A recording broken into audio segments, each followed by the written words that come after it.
Well, hey. How we doing out there? Good evening. Peace in. Hope everybody's doing great, doing really well out here tonight. Thank you for stopping in for another episode of Undercutting Room Floor. I'm the host, Tony Ray Harvey. Once again, we're doing our thing out here in the southwest part of Sacramento, the Greenhaven Pocket area. Tonight, let's get right down into it. Sacramento Kings win on the road. They beat the Utah Jazz 118-101. And tonight, it was Keegan Murray. Keegan Murray, the third-year player, he does his best to get all the leftovers he can, with these three all-stars out on the floor. And I'm talking about Domantas Sabonis, DeMar DeRozan, and now Zach LaVine. So as he had said after the game, he's finding his way. Tonight, the Iowa product had a season-high 26 points, 6 rebounds, 2 assists, 2 block shots in the Sacramento Kings triumph. Now, this is the first game of a 4-game road trip. The Kings will be playing the Houston Rockets next on March 1st. That will be Saturday day. They improved to 30-28 on the season. They are now 15-14 on the road. And, Keegan Murray. Now, he's going into his 4th year next year.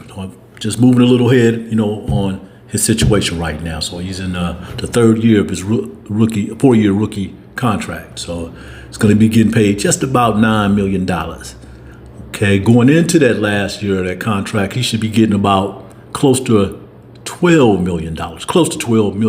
So they will have to make a decision on Keegan Murray, who's really has turned into a two-way player. I know he's been struggling on that offensive end. Everyone knows that. This has been going on since last season, but he has improved in many, many ways, and he has been rolling with the changes as well as the organization, as the team as whole. Okay, but it seems like, he's finding his footing, with all these new players coming into the fold, and they're going to need that for the last 24 games. So Keegan, he did pretty well tonight. He made 9 of 16 buckets, shooting from the floor. And he was 5 for 10 in three-point territory. He was 3 for 4 at the foul line in 32 minutes to help them to get that win. Okay, yes, he's paving a path for himself, and that's what you need to do. Because I do believe if it wasn't for, these other guys, including Malik Monk, that his averages, at least on the offensive end, would be a little bit better than what they are right now. He probably would be up around that 18-point range per game. He probably would be about 7 or 8, 9 rebounds. I think he is about 7 rebounds a game right now. He would be up there about 8 or 9 rebounds, close to 10 rebounds a game, if it wasn't for all this. But this is the way it is, okay? This team was built as a winning team 3 years ago, and he adjusted to that as his rookie year. As we know, he set the rookie record for three-point made in a season. That was a great accomplishment. Last year, he had a 47-point game. I think it was against Utah. I'm not sure. But he did have a 47-point game to show, his offensive side. But he's been an extremely well-skilled two-way player, especially on that defensive end, because he likes to cover. Well, they have him covering. The Kings have him covering the best player on the opposing team. They need him. I know there's a lot of these, bloggers that we have around here and reporters, that want to see him ran out of town, that he's not going to ever reach his potential. But at the rate that they're going, they need him. And it wouldn't be a bad thing if they did put him in the position of a rebuilding, some rebuilding years. But I don't think that's going to happen with this team anyway. I know there's been some talk about that. I wouldn't mind if the team, started rebuild. But this season is not over. They're still trying to make the playoffs. They're still in the 10th spot. Okay, they're right behind the Dallas Mavericks. The Golden State Warriors are climbing up the charts in the NBA Western Conference. As we know, they done rallied off 5 straight wins, including beating the Sacramento Kings last Friday, 132-108. So the Kings are still 2 games out of the 6th spot. They're 2 games out of the 6th spot. So there's still a lot of room here. This 4-game road trip, we do know is going to be an important journey. Kings do not return back to Sacramento until March 7th. And that's when they'll play the San Antonio Spurs.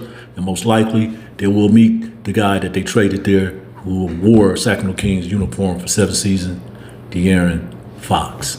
If they don't shut him down, as we all know, Victor Wembanyama is out for the rest of the season, dealing with some blood clots.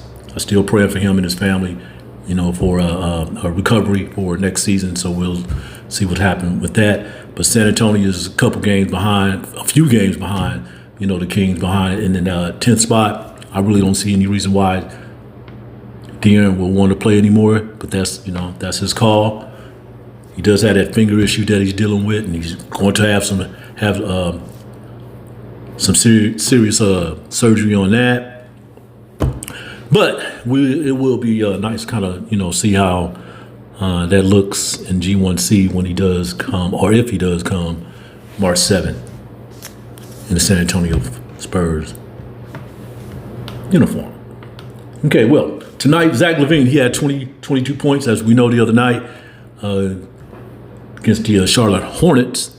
He had 42 points, and he was shooting 80% there, 80% over here, 80% that.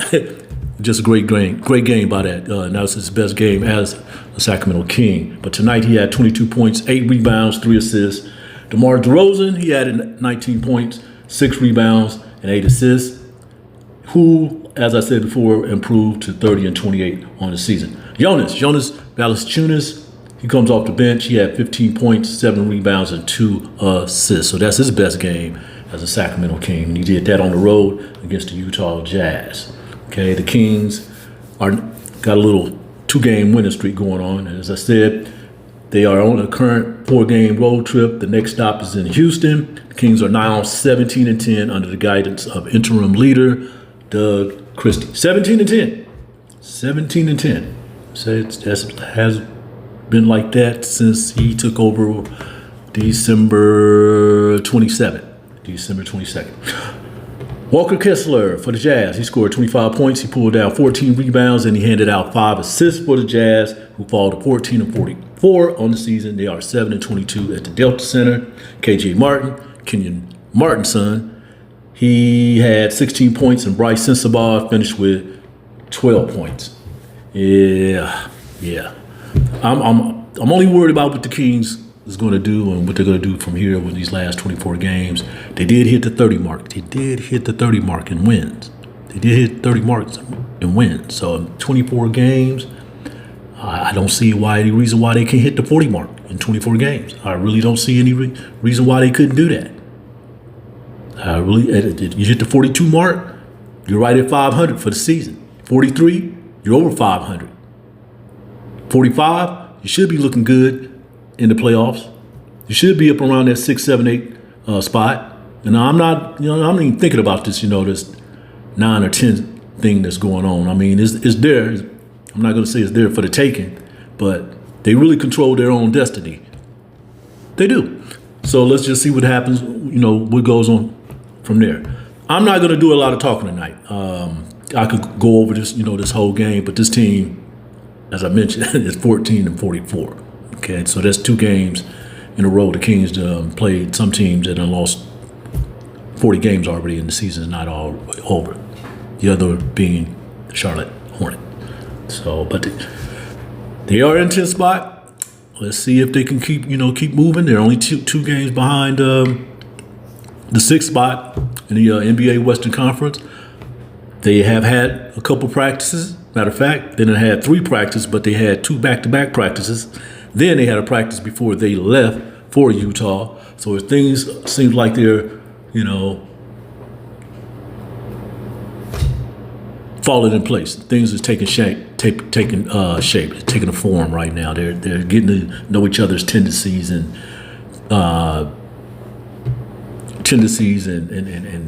skill sets and a whole bunch of stuff that's going on that they're pretty much understanding. And we all knew that it was going to take a little bit of time. So this is where we are right now with them. They're still, trying to work together and work through these things. As players, I know the bench has been improving with Valanciunas and Jake LaRavia coming off the bench, who I love this kid. He's not worried about scoring. He just want to win, and he's just coming in to make the winning plays, to let Doug and the coaching staff know we're going to win this game. This is how we're going to do it in the second unit. I don't have to take a shot. Just as long as I can play some defense, I can get some rebounds, ball screens, whatever need to be taken care of. He's been doing that. Now, it's pretty much, consistency. Markelle Fultz, he's filling in admirably, as a backup point guard. I like, the way he's coming along, too. He doesn't have to really play a lot of minutes behind Malik. Just spell him for a little while, and keep that offense going on his end. DeMontis is getting, he's getting more of a feel, with the ball now. They're putting the ball in his hands again. It's not a lot of DHOs, dribble handoffs, available, but the offense is moving, and it seems like everybody where they're supposed to be at on the floor on the offensive end. I'm liking that as well. Once again, I'm not going to talk that much tonight. Okay, I'm just keeping it down, under 12, 13 minutes. But I will be back Saturday after that game for Houston, win or lose. Of course, we do want the Sacramento Kings to win. They could be 3 games over 500. They could be 18-10, and they could be 2-0 on this current road trip. Hey, hit that like button, hit that subscribe button. I really would appreciate it.